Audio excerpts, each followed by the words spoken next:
Now, the biggest thing about insurance is that it's a widely misunderstood concept. It's very important that all of you understand that you will at some point have to purchase insurance, especially if you plan on living in Michigan, seeing as how it is required to have certain coverages. I really want to convey to you guys the importance of certain coverages as well as understanding them.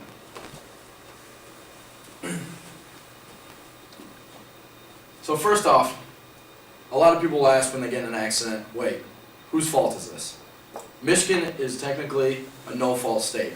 However, true no-fault coverage does not even exist. There's no such thing as saying, we hit each other, and it just happened. It was natural. The main thing that we need to understand is that we use a modified no-fault system, which means that there is still the possibility of your personal assets being in trouble.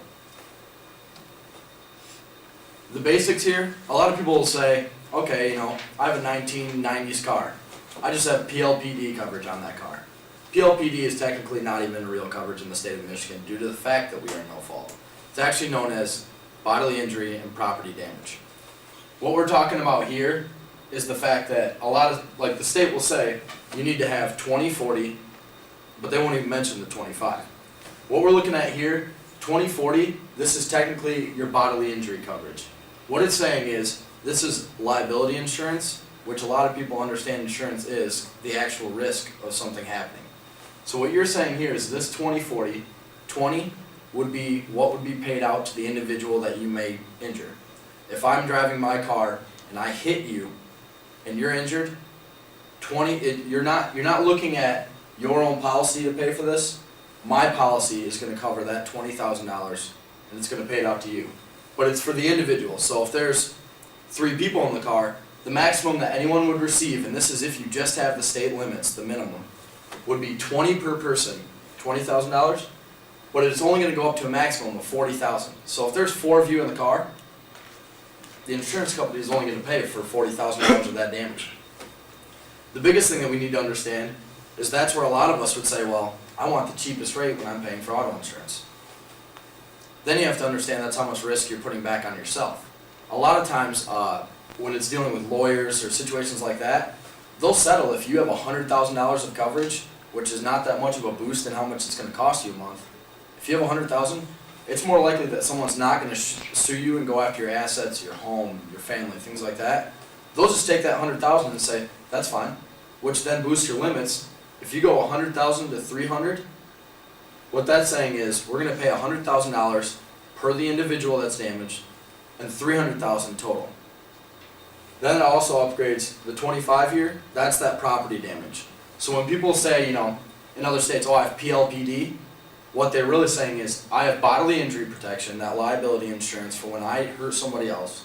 And the property damage, if you hit a telephone pole, if you damage someone's car while it's parked, those are the situations where it's property damage. And that's just going to be $25,000 per occurrence.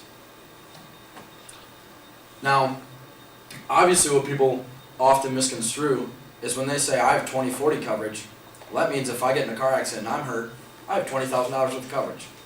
That's incorrect. That first coverage, that bodily injury, has nothing to do with you. That's solely protecting yourself from having to pay somebody else. Personal injury protection, also called PIP coverage, that's actually protecting you. And as you can see from this guy, he has a pretty injured neck, and he's worried about taking care of that.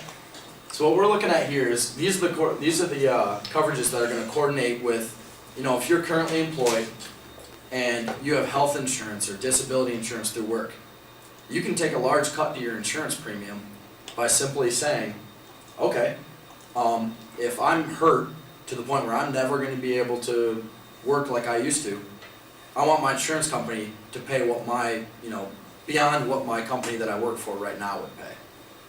However, the nice thing about PIP coverage that a lot of people don't understand is if you don't have any health insurance and you're injured in a car accident and you're permanently disabled, you're in a wheelchair for the rest of your life, insurance companies will pay you for your duration of your life. If you weren't, if it comes down to it and you pay your premium and you're paying this personal injury protection and you're in a wheelchair for the rest of your life, they're going to pay for someone who's going to help take care of you, as well as all of your medical bills for the rest of your life. Which now also leads us to the fact that a lot of people want to know why their insurance rates keep going up when they don't have claims. Well, these people that are getting injured aren't getting any better. They're simply continuing to be hurt. So technically the insurance is that neighbor helping neighbor situation where you're hoping that you never get injured. However, if you do, you wouldn't want to have to pay for your medical bills for the rest of your life for something that you may have had no part of. Here's a big concern as well. Now, let's say that you get hit by someone who is completely uninsured. Now, you can't just draw from your own policy if you get hit. That bodily injury that I was talking about before, if you just carry that PLPD on your car, and you don't carry, PIP coverage or anything like that, or someone else is driving and they don't have any coverage, and they hit you, where's that money going to come from? If they're saying, I don't have any assets, you could take my home, but I don't have one, you could take my car, well, how are you going to be able to pay for that $100,000 medical bill that's right around the corner? This is where uninsured coverage comes into play. What it'll do is, let's say that they actually do have, uninsured would be, these guys don't have any coverage. So you're saying, once again, if you pick up just that basic 20/40, if someone gets hit, or if you get hit by someone who doesn't have any insurance, your own insurance company will say, you have this coverage, here's the situation, we will then take over what they should have had, and we will pay for it. Once again, this leads us to someone who, if you don't feel safe knowing that someone could be on the road with 20/40 coverage, only $20,000 is going to go to you if you get hurt, underinsured insurance.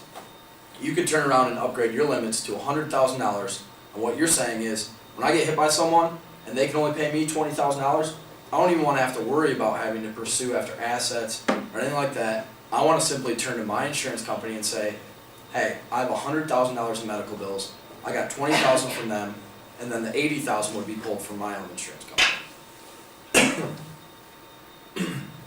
Now, of course, that's, there's obviously one part of insurance, and that's taking care of yourself, but then there's taking care of your own, the loves of your life, your car. Some people have nice cars, some people hate their cars. It doesn't really matter, you can still get coverage for it. The main things that we're looking at here are collision. And within collision, there's 3 different types. You have limited collision, standard collision, and broad collision.